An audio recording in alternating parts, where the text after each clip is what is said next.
Assalamualaikum warahmatullahi wabarakatuh. Kembali lagi bersama kami, Bos Bawaslu Ngobrol Santai. Kali ini kami kedatangan narasumber Koordinator Divisi Penyelesaian Sengketa, Bapak Ali. Selamat datang Pak Ali. Selamat. Sebelumnya Bapak ini pernah di KPU Kabupaten Tanah Datar ya Pak? Iya. Istilahnya udah lama lah makan asam garam di dunia kepemiluan ya Pak? Pertama manisnya. Oh, Tidak manisnya. asam garam saja. Oh. Sahabat Bawaslu, Bapak Ali ini pernah menjadi anggota KPU Kabupaten Tanah Datar 3 periode. Tentu pada saat sekarang ini, Bos Bawaslu Ngobrol Santai bukan membahas bagaimana Pak Ali dulu, tapi bagaimana Pak Ali yang sekarang di Bawaslu Provinsi Sumatera Barat. Bukankah begitu Pak? Iya, setuju sekali. Baik, Pak Ali ini Koordinator Divisi Penyelesaian Sengketa. Mungkin Bapak bisa bercerita sedikit bagaimana apa itu penyelesaian sengketa. Sebuah peristiwa di mana ada pertentangan yang berkaitan antara pihak, antara penyelenggara pemilu atau penyelenggara pemilihan dengan peserta pemilu atau peserta pemilihan. Harus ada pihak yang dirugikan. Jadi misalkan contoh, ada sebuah produk atau yang dinyatakan sebagai undang-undang itu sebagai objek sengketa, karena objek sengketa itu harus produk. Produknya apa? Yakninya keputusan KPU. Keputusan ini berupa surat keputusan atau berita acara yang mana dianggap oleh peserta pemilu atau peserta pemilihan merugikan yang bersangkutan. Maka diajukanlah proses sengketa untuk menyelesaikan masalah ini. Jadi seperti itu. Jadi kalau seandainya peserta pemilu atau pemilih itu merasa dirugikan dengan Bawaslu, di mana itu penyelesaian sengketanya Pak? Jadi Kita kan juga, masyarakat kan juga perlu tahu nanti kalau seandainya dia bermasalah dengan Bawaslu, seperti apa solusi atau jalan yang diberikan gitu Pak. baik. Jadi begini, kita ulas secara sistematis nih, Cuk. Bawaslu sebagai lembaga penyelenggara. Jadi lembaga penyelenggara dalam undang-undang pemilu atau undang-undang pemilihan itu kan ada 3. Yang pertama KPU, yang kedua Bawaslu, yang ketiga Dewan Kehormatan Penyelenggara Pemilu. Nah, masing-masing lembaga ini mempunyai tugas, kewenangan dan kewajiban.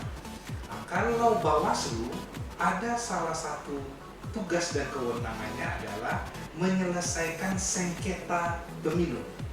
Sengketa yang diselesaikan itu adalah sengketa antar peserta pemilu dengan penyelenggara pemilu atau sengketa peserta pemilu dengan peserta pemilu lain. Jadi kuncinya sengketa Bawaslu yang menyelesaikan. Apabila dalam menyelesaikan proses sengketa itu ada perbuatan, tindakan ataupun putusan yang dikeluarkan oleh Bawaslu ternyata tidak sesuai dengan aturan perundang-undangan, kaidah-kaidah etika sebagai penyelenggara pemilu, itu bisa saja para pihak melakukan proses pelaporan atau mempermasalahkan ini dengan jalur-jalur yang diatur dalam undang-undang. Jadi tidak bisa juga yang akan disengketakan itu Bawaslu, karena itu tidak masuk dalam rule-nya undang-undang. Seperti itu. Ya, bagaimana proses penyelesaian sengketanya gitu Pak? Itu dimulai dari proses apa? Penyelenggara pemilu di setiap tahapan pemilu akan mengeluarkan produk hukum. Ada surat keputusan ataupun berita acara yang berkaitan langsung dengan peserta pemilu ya. Apabila ternyata surat keputusan atau berita acara yang dikeluarkan oleh penyelenggara pemilu, bisa saja KPU, KPU provinsi sampai KPU kabupaten kota, ternyata dianggap oleh peserta pemilu mereka dirugikan, maka prosesnya adalah mereka menyampaikan laporan atau bahasa undang-undang permohonan kepada Bawaslu sesuai dengan tingkatannya, Cuk. Jadi misalkan KPU provinsi atau KPU kabupaten kota mengeluarkan surat keputusan, ternyata peserta pemilu di tingkat provinsi atau tingkat kabupaten kota tidak puas, dia datang ke Bawaslu mengajukan permohonan.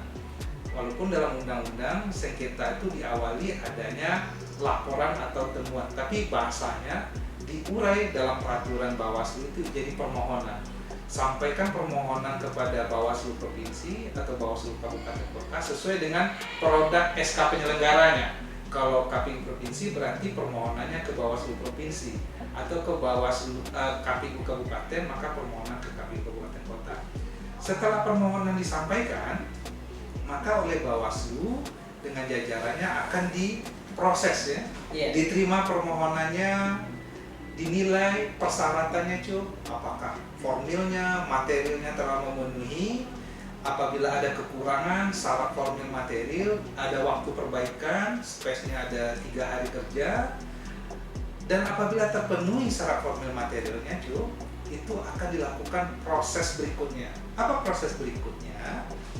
Proses berikutnya itu adalah dilakukan pertemuan pihak, dilakukan mediasi. Setelah mediasi dilakukan, ternyata tidak sepakat, maka dimasukkan proses adjudikasi berikutnya. Setelah adjudikasi, maka final dari adjudikasi itu adalah keluarnya produk hukum dari Bawaslu tingkatannya. Apa produk hukumnya? Adalah putusan sengketa. Dan putusan sengketa itu wajib dilaksanakan oleh para pihak. Nah, seperti itu gambaran singkatnya. Tadi Bapak mengatakan waktu. Jadi Bawaslu ini juga memberikan batasan waktu. Jadi masyarakat itu tidak semena-mena sedikit lapor. Berarti Betul. ada tingkat waktu, ada syarat formil dan materi yang harus dilengkapi ya Pak. Itu ya Pak. Betul. Baik Pak, selama di Bawaslu Bapak kan udah prodi pertama ini. Itu telah melalui pemilu dan pemilihan. Berapa banyak penyelesaian sengketa yang telah diselesaikan oleh Bawaslu Provinsi Sumatera Barat? Baik, jadi kalau berkaitan dengan permohonan sengketa semenjak kami diamanahkan sebagai anggota Bawaslu Provinsi Sumatera Barat September 2017, maka dalam prosesnya kita hadapi pilkada serentak waktu itu di 2018, yang ini ada 4 kota yang pilkada. Ada Kota Pariaman, Kota Padang, Kota Sawalunto, ya. Dan 4 kota ini melakukan pilkada serentak, termasuk Kota Padang. Dan ada permohonan sengketa di satu masuk di tahun 2018 pas pilkada serentak itu, yakni di Kota Padang.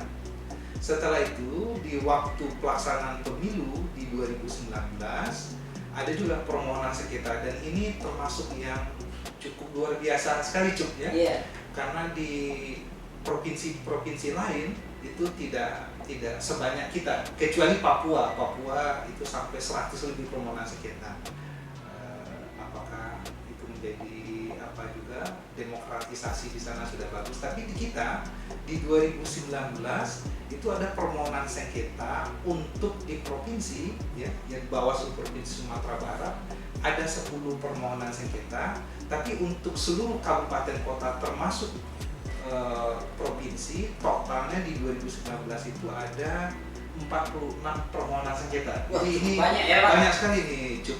Padahal 2019 pilkadanya itu awal permohonan sengketa itu masuk di saat anggota Bawaslu Kabupaten Kota itu baru dilantik. Jadi ada fase permohonan sengketa itu di tahapan pencalonan, ada KPU mengeluarkan keputusan dan banyak tidak diterima oleh peserta pemilu. Mereka mengajukan permohonan ke Bawaslu Kabupaten Kota, padahal Bawaslu Kabupaten Kota itu sedang melakukan prosesnya adalah mereka dari ad hoc menjadi tetap di 2018. Jadi mereka baru dilantik langsung melakukan proses kita. Jadi luar biasa sekali kawan-kawan kabupaten kota. Dan terakhir di pilkada 2020 ada permohonan juga kita di Bawaslu provinsi, permohonan sengketa 1, di Kabupaten Solo ada permohonan sengketanya 1, di Kota Bukit Tinggi ada 3 permohonan sengketa, dan di Sidujung ada 1. Jadi hampir setiap periodisasi pemilu atau pemilihan, sengketa itu di Sumatera Barat tetap ada. Jadi mungkin ini gambaran demokratis masyarakat dalam menghadapi fase-fase pemilu dan pemilihan. Seperti itu. Berarti cukup rumit, kawan-kawan di Bawaslu Kabupaten Kota baru dilantik, terus tahapan sudah berjalan.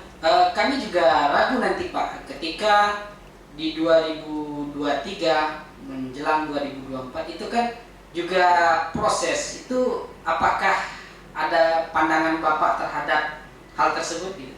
Iya, jadi kalau menghadapi pemilu 2024 yang dikaitkan dengan kewenangan kita melakukan proses sengketa dan dikaitkan lagi dengan fase-fase periodisasi penyelenggara pemilu yang besok di 2023 itu Bawaslu Kabupaten Kota melakukan proses pergantian periodisasi, saya pikir itu tidak ada kendala sebenarnya, karena memang sengketa ini adalah penguatannya ke lembaga, ya, bukan hanya ke person-person saja. Kita menguatkan lembaga kita itu adalah salah satunya adalah meningkatkan SDM yang ada di lembaga itu, mulai dari komisionernya, mulai dari pejabat di sekretariatnya, termasuk staf-stafnya.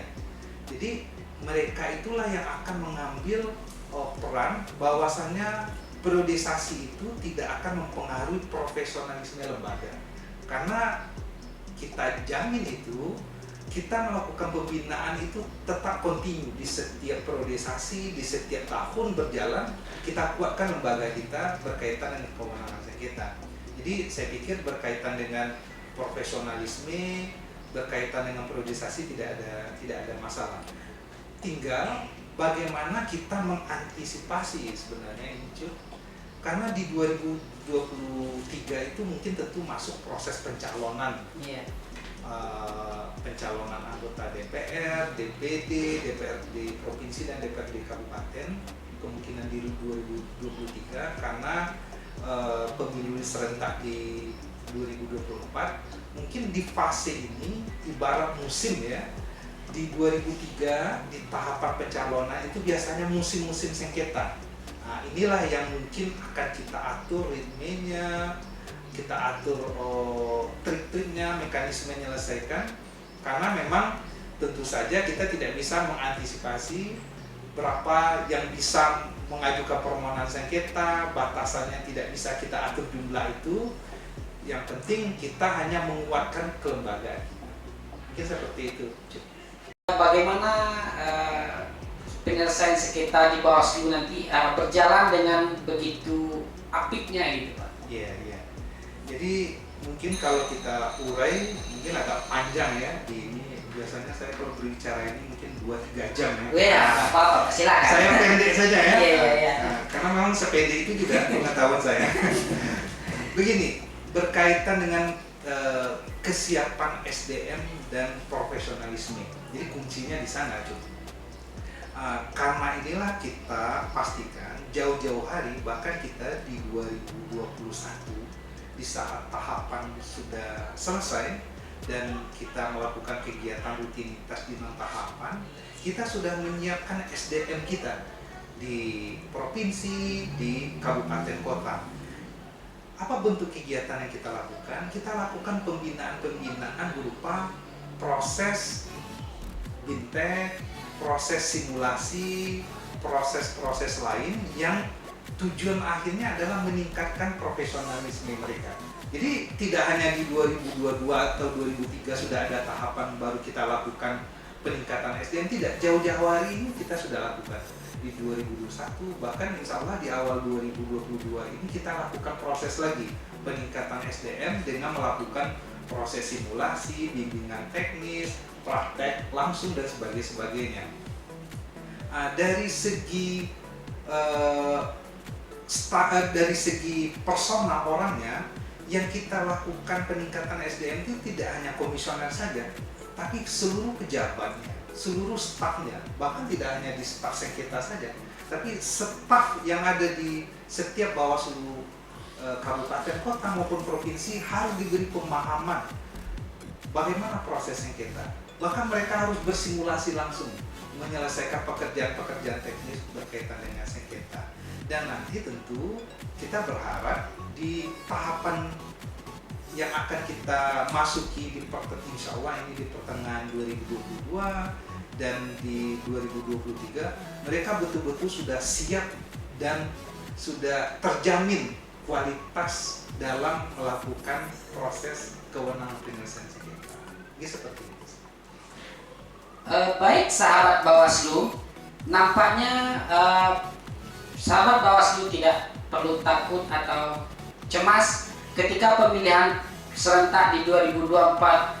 Ketika ada permasalahan antara peserta dengan peserta, penyelenggara dengan peserta, nanti bisa diselesaikan oleh Bawaslu Provinsi Sumatera Barat atau sesuai dengan tingkatan yang ada. Seperti itu ya Pak? Iya, betul. Dan dengan amanat undang-undang, insya Allah Bawaslu memutus dengan seadil-adilnya. Seperti itu Pak? Tentu. Wah.